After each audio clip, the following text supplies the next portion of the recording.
La télématique, qu'est-ce que c'est? C'est un peu le triomphe de l'ordinateur. C'est l'informatique orchestrant toute notre vie pour nous distraire, pour nous faire travailler, pour organiser la sécurité sociale, la poste, la banque. Bref, la révolution de l'ordinateur qu'on croyait derrière nous et qui reste encore à accomplir. Demain, annonce M. Nora, toutes les techniques, aujourd'hui séparées, de la presse, du téléphone, de la télévision, de la poste, fusionneront pour organiser ce monde de la télématique, avec ces gigantesques réseaux relayés par des satellites organisés par des ordinateurs. Notre vie quotidienne, le marché de l'emploi, la concurrence internationale, les rapports entre les individus, l'organisation de la société, tout en sera bouleversé. Ce sont des perspectives fascinantes, mais aussi inquiétantes ô combien. L'industrialisation est synonyme d'évolution technique et de bouleversement social.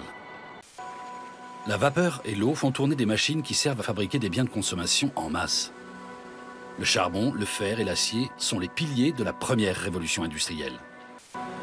L'électricité fait entrer la production industrielle dans une nouvelle phase. Les usines dominent le paysage et ouvrent l'ère du salariat et du marché du travail. La deuxième révolution industrielle est celle du travail à la chaîne et de la production de masse.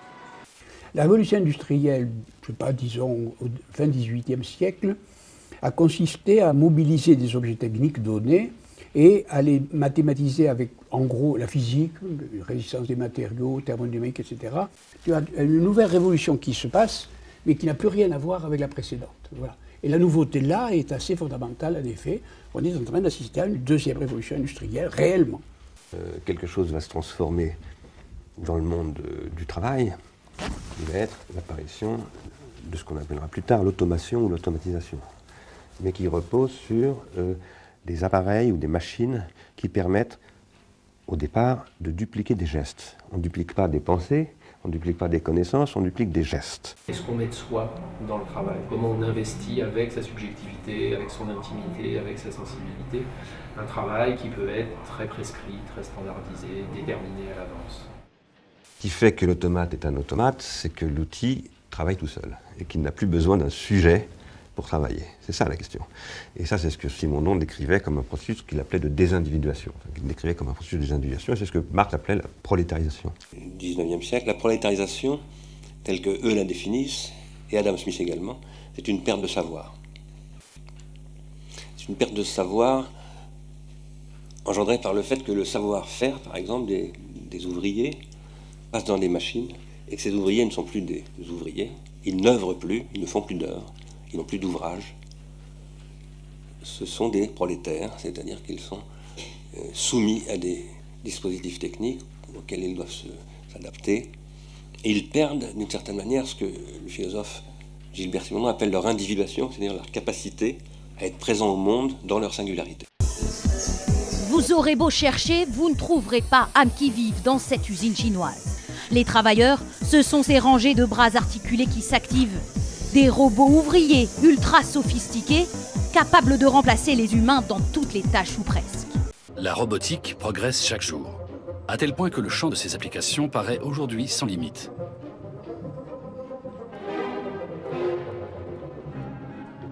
Que restera-t-il aux hommes quand les machines feront aussi bien qu'eux, voire mieux encore? Et qu'adviendra-t-il lorsque l'intelligence artificielle supplantera la nôtre? Il est clair qu'en ce qui concerne l'intelligence cognitive pure, comme le fait de conduire une voiture par exemple, nous sommes capables de construire des systèmes plus précis et plus efficaces que l'homme. La place de l'homme dans le processus de production devient de plus en plus problématique. La robotisation est en train de se développer. Nous ne sommes plus à l'époque du Fordisme et du Taylorisme, mais à l'époque de l'automatisation généralisée. Et cette automatisation généralisée, elle est en train de remettre radicalement en cause le modèle non pas simplement fordiste, mais fordo-keynésien, c'est-à-dire le modèle basé sur une redistribution des gains de productivité à travers le pouvoir d'achat. La robotisation, qui est en cours et qui va se développer dans tous les domaines, vous avez peut-être commencé à voir dans les supermarchés français la disparition des caissières, la disparition des manutentionnaires, les chauffeurs de camions vont disparaître parce que le Google Car, Renault a lancé une gamme de produits de voitures automatiques, vous avez peut-être vu ça dans la presse tout récemment. C'est un mouvement colossal qui est en train de se développer. Amazon, le patron d'Amazon, qu'on a beaucoup ennuyé ces derniers mois, notamment en France, sur les conditions de travail qu'il impose dans ses entrepôts, il a annoncé l'automatisation totale de ses stocks et le licenciement de toutes ces personnes. Un rapport interne de la filiale new-yorkaise de la Deutsche Bank prophétise une crise du travail d'une ampleur inédite. Les nouvelles technologies devraient bientôt détruire plus d'emplois qu'elles n'en créent. De moins en moins de main-d'œuvre sera nécessaire pour un rendement identique. Ce changement aura un impact majeur sur l'économie et la société. Je dis toujours que nous cherchons à créer des ordinateurs dotés d'oreilles, de mains et de pieds, mais aussi d'un minimum d'intelligence. Notre objectif est de créer l'usine de demain. Ce pas supplémentaire vers la robotisation des tâches pose également des questions plus profondes, notamment sur le rôle de la technologie et sur l'avenir du travail dans nos sociétés. Rappelons ainsi que la technologie constitue, pour certains de ses partisans, un moyen de libérer l'homme des contraintes matérielles.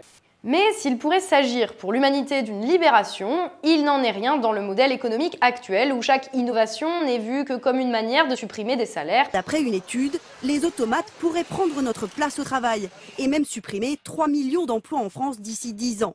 Et où les gens dont le travail est devenu inutile se retrouvent sans emploi, sans revenus, dans une situation de précarité grandissante, alors même que la richesse produite est toujours plus importante et toujours plus concentrée entre quelques mains. Nous sommes capables de construire des systèmes plus précis et plus efficaces que l'homme. De même, dans le domaine de la perception sensorielle, les capacités de l'homme ne sont pas fiables à 100%. Je pense notamment à l'olfaction. Nous sommes désormais en mesure d'intégrer des capteurs qui font office de nez artificiels dans les usines. Ils sont plus performants que les hommes en matière de fabrication de produits alimentaires.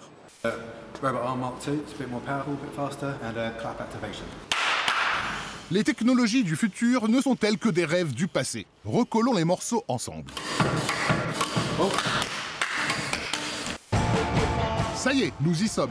Entourés de gadgets qui nous auscultent, qui nous enveloppent, qui parlent à notre maison et qui savent nous dire à distance si ce gars est un pote de la famille ou un simple livreur. Australie, nord-ouest du pays, région du Pilbara. Des camions sillonnent la mine de West Angelas, propriété du géant de l'extraction Rio Tinto. Ce sont des Lomatsu 930E AT. À l'intérieur, aucun conducteur. D'ailleurs, aucun mineur n'est présent sur place pour extraire les 29,5 millions de tonnes de minerai de fer annuelles. Tout est géré à distance, à 1300 km au sud, à Perth. 400 employés pilotent 15 mines, 31 puits, 4 ports et 1600 km de réseau ferroviaire. Chaque camion automatisé, c'est 4 chauffeurs en moins, mais 2 à 3 postes de techniciens en plus. Le compte n'y est pas. Chine, sud-est du pays, province du Guangdong. Sur l'une des lignes d'assemblage de Foxconn, mastodonte de l'électronique, les 20 à 30 employés qui plaçaient les composants sur les cartes mères ne sont plus que 5. Juste ce qu'il faut pour appuyer sur les boutons qui actionnent les machines qui, elles, font le travail. Objectif, remplacer plus de 30 000 travailleurs. Adieu grève et salaire minimum. D'après une étude de l'université d'Oxford, d'ici 20 ans, l'automatisation pourrait faire disparaître 77% des emplois en Chine. Pour l'ensemble des pays de l'OCDE, 57% des emplois pourraient être touchés. Le travailleur n'est plus porteur d'un savoir, on n'a plus besoin de son savoir de toute façon, il est désindividué, et en fait il n'est plus que le serviteur de la machine. Mais aujourd'hui, nous sommes aujourd'hui véritablement à la croisée des chemins par rapport à cela. C'est-à-dire que le décrochage généralisé est tout à fait possible, parce qu'il n'y a plus de point de vue par rapport à ça. Les seuls gens qui ont un point de vue sur tout cela, ce sont les actionnaires, qui d'ailleurs n'ont pas de point de vue. Ils ont des réactions adaptatives et ils s'emparent de ce qu'ils appellent des job opportunities. Il y a des opportunités partout dans le monde, ce qui est vrai. Sauf que ces opportunités peuvent être très opportunes pour quelqu'un et à court terme, mais extrêmement toxiques pour tout le monde à long terme. Et c'est ça le problème auquel nous sommes confrontés. Nous sommes en train d'accepter ce monde-là. Et ce qui est pire aussi, encore, c'est que ceux qui en sont les victimes, ces fameux entraux, eh bien, ils commencent à l'accepter. Ils commencent à croire que c'est de leur faute. Et finalement, ils se contentent de ce qu'on leur donne. Et ce qu'on leur donne, bien sûr, c'est de quoi survivre. Et on leur donne surtout de quoi ne plus se poser de questions.